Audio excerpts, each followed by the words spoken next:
بسم الله الرحمن الرحيم ومن يطع الله والرسول فأولئك مع الذين أنعم الله عليهم من النبيين والصديقين والشهداء والصالحين وحسن أولئك رفيقا. أعوذ بالله من الشيطان الرجيم. بسم الله الرحمن الرحيم. الحمد لله رب العالمين بارئ الخلائق أجمعين، ثم الصلاة والسلام على سيدنا ونبينا ومولانا حبيب إله العالمين أبي القاسم مصطفى محمد صلى الله عليه وآله أجمعين وأصحابه المنتجبين. أما بعد، قال الله تعالى في كتابه الكريم: وما كان لرسول أن يأتي بآية إلا بإذن الله لكل أجل كتاب. In the name of Allah, the most merciful, the most compassionate. Respectable audience, distinguished listeners, honorable viewers, Assalamu alaikum wa rahmatullahi wa barakatuh. Dear listeners and respectable audience, you might be well aware that in the previous session we talked about the reasons that prove the infallibility or inerrancy of the divine prophets. Today, God willing, we are going to talk about the waves of proving prophecy. You know that prophecy or prophethood is of the most important position that one can imagine in this world. Since it is a highly sensitive position and post, so there should be ways, there should be means that we have to distinguish the true and false prophets. Due to its highly sensitive position, it might be misused. So there should be ways and means to discern and to distinguish honest and dishonest prophets. And there should be ways and means to discern and verify the true, honest, and false and dishonest prophets. So the Muslim theologians and philosophers have put forward some three ways one can discern and one can verify true and false prophets. The first way is there should be reliable signs for the truthfulness of the prophet's claim. He who claims prophecy, or he who says that I am given this mission from the divinity, or I have been delegated this mission on behalf of Almighty Allah, so he has to have these reliable signs. There are some three important ways to discern and distinguish and verify true and false prophets. One of those important ways is reliable signs. It means that the personal life of the prophet should imply and should give us this sign that he is really the divine prophet. The personal character he possesses, the lifestyle he has or he has chosen, and the background where he has lived in and he has brought up, all these would contribute for these reliable signs. It means reliable signs can be derived from all these three elements. He who is purely brought up, and he who is of pure nature and disposition, and he is a very well-mannered man, for sure, this can be somehow a valid sign. But more important than this, that is the messages he brings. His messages and the claims he makes within his messages, they should not contradict our pure nature, our pure God-given disposition. So, dear listeners and respectable audience, the first way to prove and to verify the real prophet is this, that we have to see and we have to overall all the signs, all the background he has lived, the record he has left behind from his personal life and character. So all of them can be valid signs for this, that a person or an impartial man should prove that he is really truthful in the claim he makes, that he has been delegated from the divinity side. This is a very important step. The second important way that we can discern the real prophets from the pseudo prophets, that is the introduction of the prophet by the previous or contemporary prophets. In the history, we have seen that there were some prophets and they have contributed with one another. So in such cases, if the prophet introduces that he is the divine prophet, it is true. And by introduction of another divine prophet, the next prophet can be verified. The next prophet can be relied. Why? Because the first prophet, whom we have discerned that he is really the divine prophet, he has introduced the second and the coming prophet. For example, about our final messenger, Muhammad, peace be upon him, and his household, one of the reasons that can verify his prophecy, that is the introduction that Jesus ﷺ has made beforehand. And he has said, or he has given this telling news, that finally there will be a messenger calling Ahmad. He will come and he will emerge. So all these contribute, all these provide and facilitates our trust that we have to rely on the truthfulness of the divine prophet's claim that he is really the divine prophet. So, respectable audience, the second way becomes this, that the previous prophet or the contemporary prophet should introduce that an X or Y is the prophet. If he proves, if he says this, then for sure we can trust that he is really a prophet. So such introduction helps us that we have to discern the real prophets, and we should not be deceived by so-called prophets.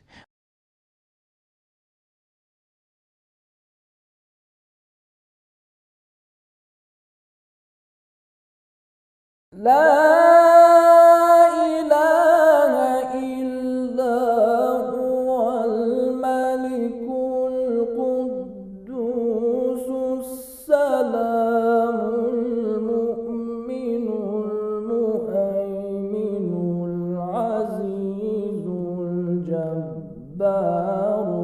المتكبر سبحان الله عما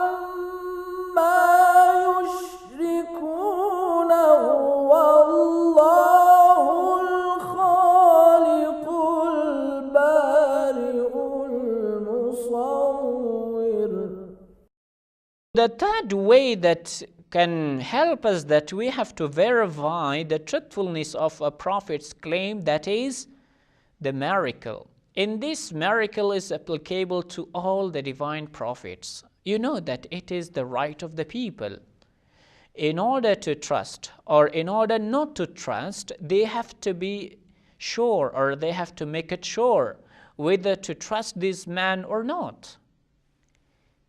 You know that the issue of prosperity and adversity is at stake, or they are going to have a precise answer for their most decisive issue, and that is their aftermath. If they trust everyone else, for sure they would not gain prosperity. They sometimes would be misled.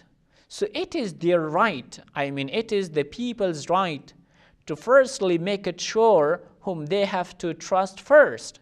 And then they have to go, and then they have to rely, and then they have to abide by His commandments.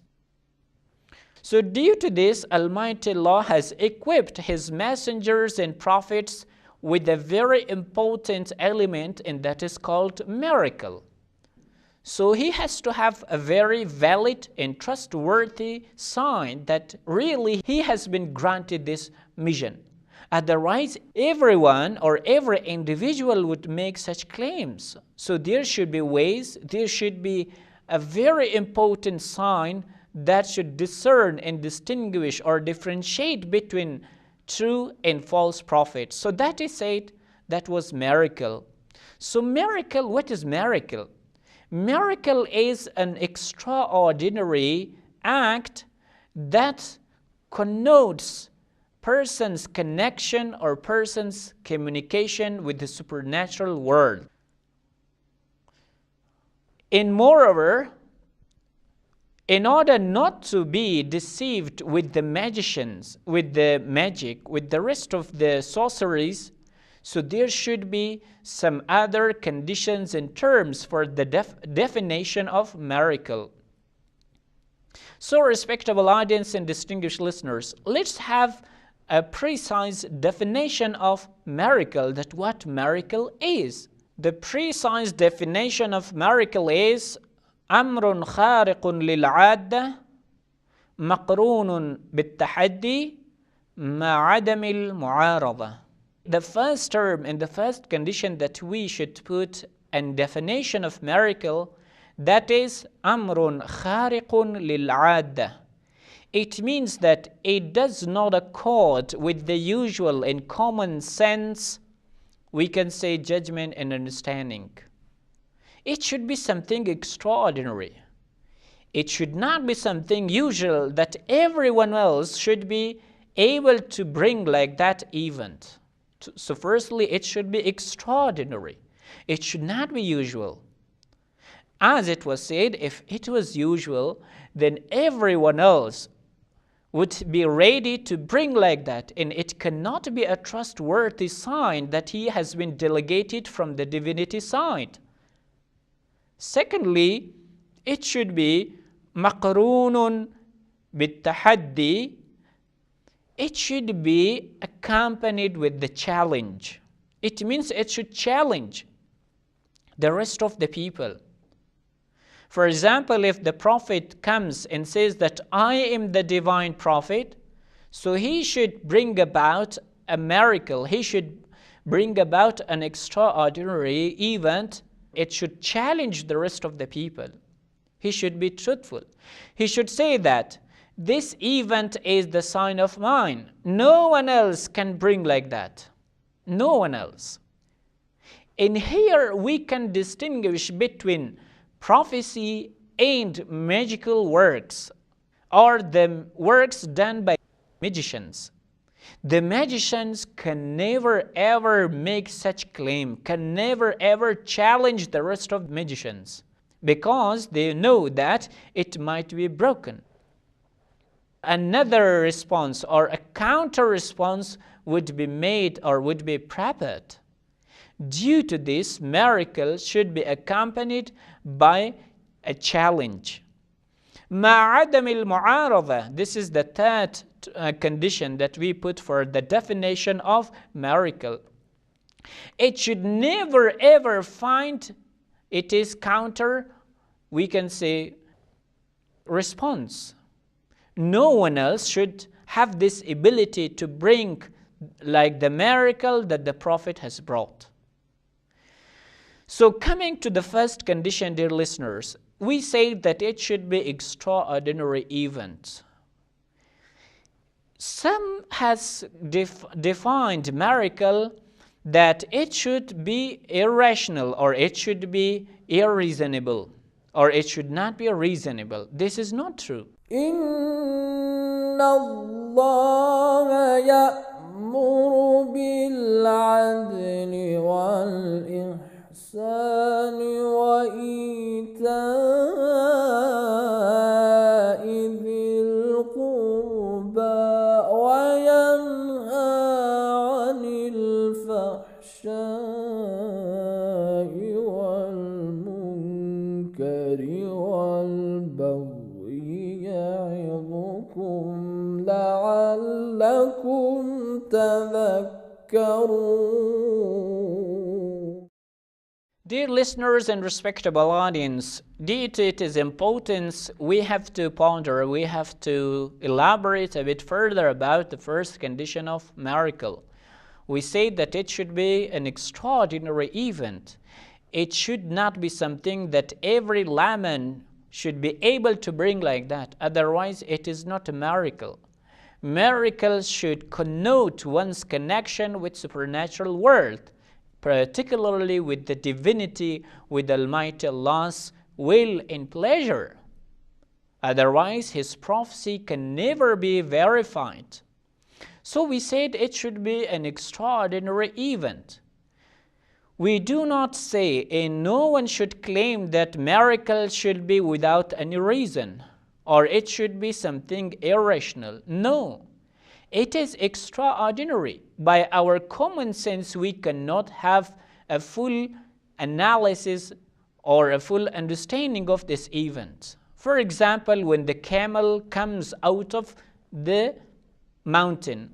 So by our common sense, we cannot and we can never analyze, or we can never reach to a convincing answer that how is it possible that a camel should come out of the mountain.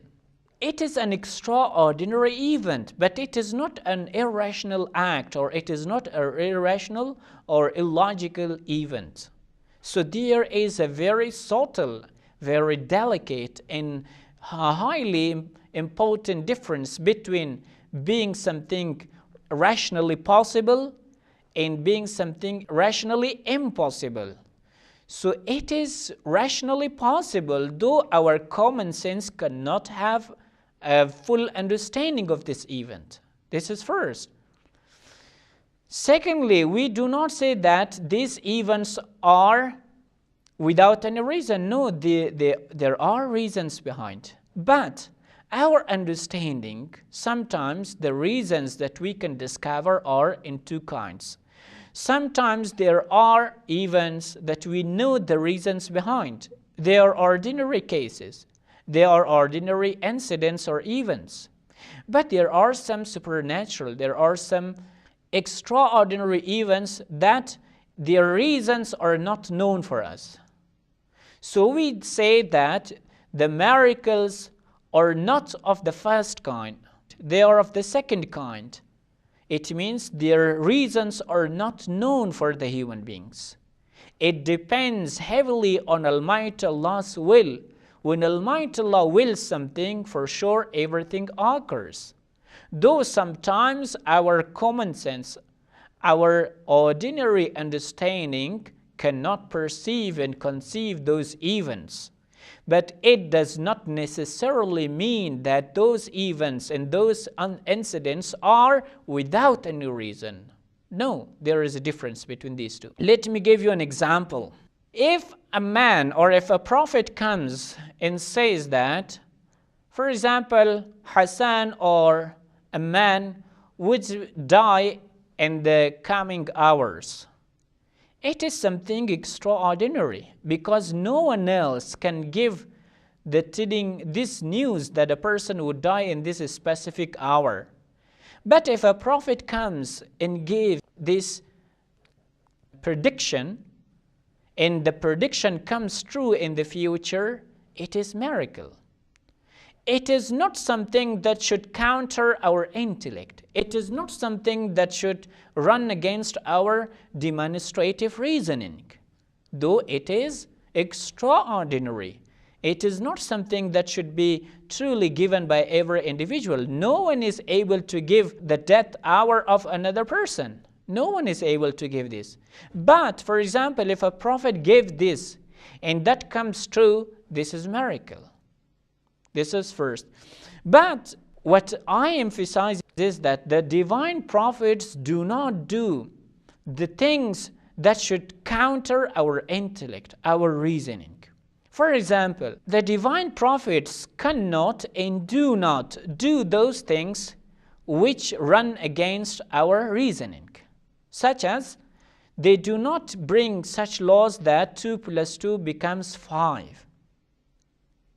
So miracle relates to those rationally possible things. Miracle does not include or does not cover irrational things. It is not related to those irrational things. It must be kept in mind. Another important point that should be added here, that is that sometimes these extraordinary acts are something that we can learn by struggle, by strive, by making hard works, this and that. For example, sometimes there are some magicians that they do extraordinary works. But the difference between these magicians and that of the prophet is that the things which the magicians or those who are busy in sorcery, the things which they do, they can be learned, they can be taught, they can be obtained. It means they can be transmitted through learning or through teaching in whatever means possible. But the miracle that is brought by the divine prophets, they can never ever be taught. They can never ever be learned. For example, the divine prophet cannot say that, okay, bring some of his students and say that I would teach you these miracles. No, that is not something to be taught.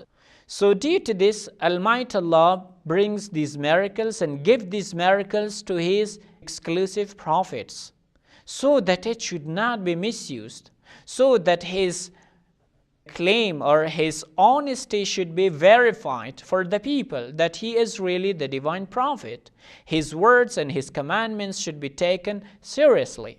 إن الله يأمر بالعدل والإحسان وإيتاء ذي القربى وينهى عن الفحشاء والمنكر والبغي يعظكم لعلكم تذكرون.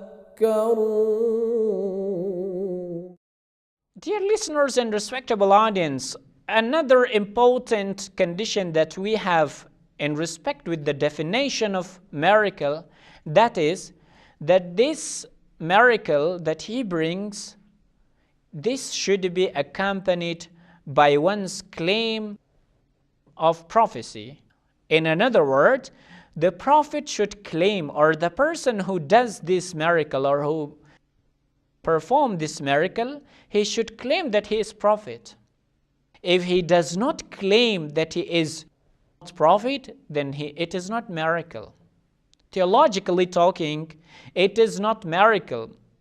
For example, those extraordinary events or incidents which took place with Mary, the mother of Jesus, peace be upon both of them, Mary cannot be a prophet, though she has done or she has performed these extraordinary acts.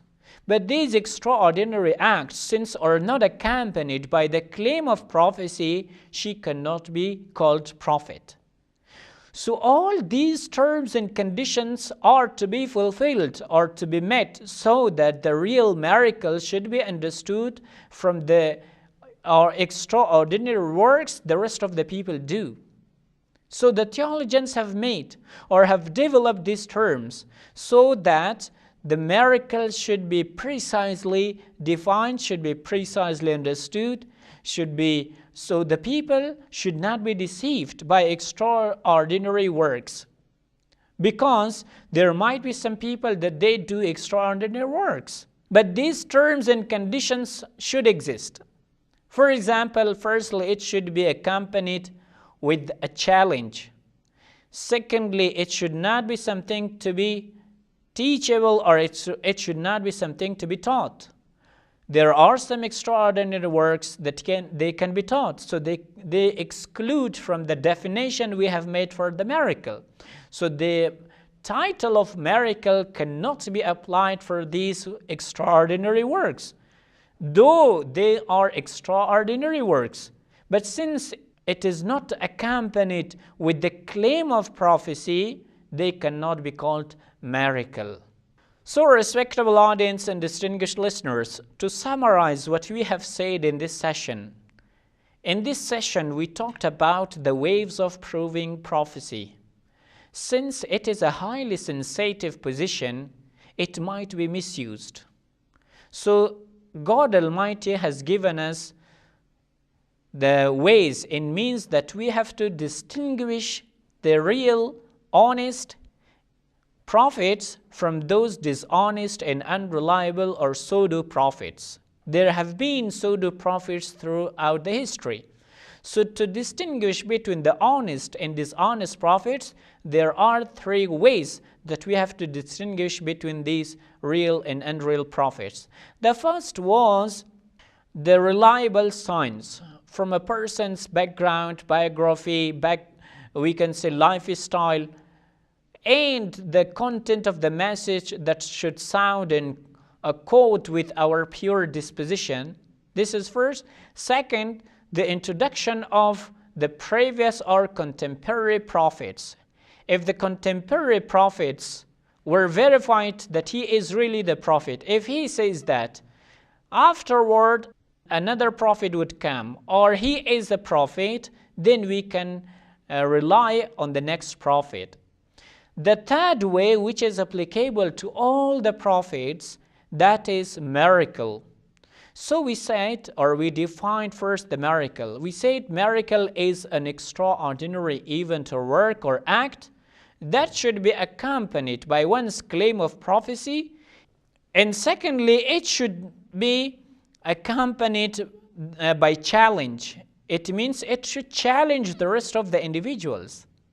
And thirdly, no response should be found for this challenge. If the challenge was responded, then it is not miracle. If there was a better person or miracle than this, for sure this is not a miracle. So, miracles should be left without any response. His challenge should not be responded by any other individual. So by these three ways, we can verify the honesty or dishonesty of a prophet. So dear listeners and respectable audience, there are many other issues in the respect. God willing, in the next sessions, we will be touching those items. May God bless you all. Thank you very much. Wassalamu alaikum wa rahmatullahi wa barakatuh. اللهم انفعنا بالعلم وزينا بالحلم وجملنا بالعافية وكرمنا بالتقوى إن وليي الله الذي نزل الكتاب وهو يتولى الصالحين